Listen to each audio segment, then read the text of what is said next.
Magandang araw mga idol. Dumating na yung order natin sa Lazada na Pro Taper handlebar. So, na-order ko siya sa halagang 148 pesos. Sulit kaya tong order natin to mga idol. Yan. Or sablay. Yan. Ito po yung bebestuhan niya mga idol. So, parang kinakalawang siya dito mga idol. At gusto nating matakpan. Yan. Kaya ano pang natin natin? Buksan na natin to mga idol.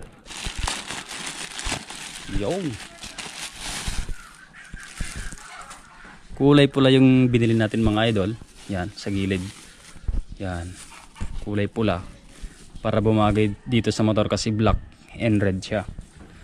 So, black red. Saktong sakto. Parang ganda nito. Tingnan natin. Yun. Tama ba yung ginagawa natin mga idol? Na-excite na ako. So, parang plastic na foam. Lambot niya idol. You know, may hati po siya dito kung saan lalagay natin dito. Tignan natin kung makasya. Nung una kasi mga idol, natakot ako baka hindi magkasya. So ito na nga, parang hindi nga. You know, sablay ba? Yo, diba? Yun mga idol, saktong sakto lang. Tapos silagay natin to mga idol. Sakto dito, meron yung gitna nya. Meron din dito yung pa-arco nya mga idol. Tapat lang natin. Ganoon din sa kabila.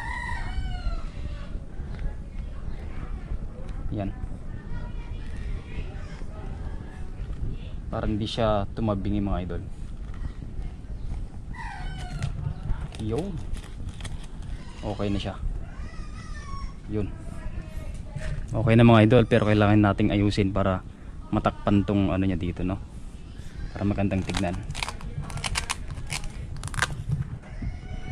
Okay na siya.